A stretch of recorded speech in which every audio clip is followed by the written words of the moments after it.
असे का होते? कुडकुड थंडी. नववर्ष गुलाबी थंडी घेऊन आला आहे. पहाटे शाळेत जाताना स्वेटर घातलं नाही तर मस्त शिरशिरी येते, अंगावर काटाच उभा राहतो. ती शिरशिरी, तो काटा, हे काय गोड मंगल आहे. आपण तसेच उंदीर, घुशी, गुरेढोरं, वाघ, सिंह वगैरे बाकीचे सस्तन प्राणी आणि पक्षी हे सारे उबदार रक्तवाले प्राणी.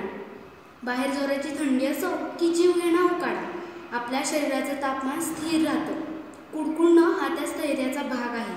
रेफ्रिजरेटरला जसं थर्मोस्टॅट असतं तसंच आपल्या मेंदूच्या बुडाशी आपल्या शरीराचं थर्मोस्टॅट असतं. त्याच्यामुळे आपल्या उबदार शरीराचं तापमान नेहमी साधारण 37°C आसपास राहतं. थंडी वाढली की त्वचेतले मज्जातंतू ती खबर थर्मोस्टॅटला पोहोचवतात. शिवाय थंडीने रक्ताचंही तापमान घटतं, तेही थर्मोस्टॅटला जाणवतं.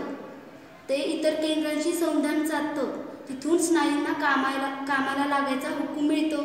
सगळे स्नायू आकुंचन प्रसरणाची कवायत करायला लागतात, म्हणजे शिरशिरी येते. त्याचवेळी त्वचेवरच्या केसांच्या बुडाशी असलेले स्नायूही आकडतात. त्यामुळे सगळी लव ताठ उभी राहते. काटा येतो. त्या ताठरलेल्या केसांच्या जाळ्यात हवेचा एक उबदार थर अडकून राहतो. त्याची नैसर्गिक दुलईच बनते. थंडी अधिक असली तर स्नायूही कवायत फार जोरात चालते. कुडकुडायला होतं.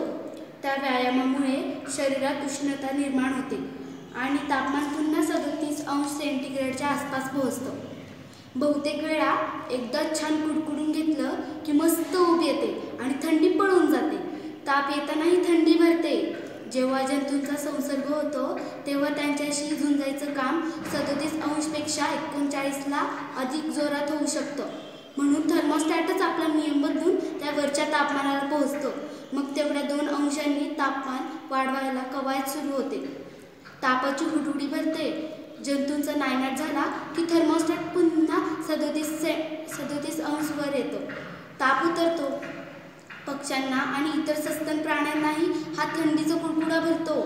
पक्षी पिसं फुलवून हवेचं गरम आवरण आपल्या भोवती तयार करतात.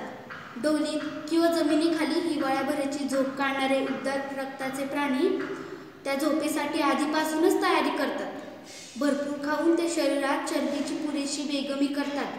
हिवाळी झोपेत तापमान कायम ठेवायला त्यांच्या अंगात मंद शिरशिरी चालू राहते. तिच्यासाठी लागणारी ऊर्जा त्या चरबीतून बाहेर येते. ते प्राणी गलेलट्ट होऊन झोपायला जातात आणि हिवाळा संपेपर्यंत सगळी चरबी सत्कारणी लावून रोडावूनच जागे होतात.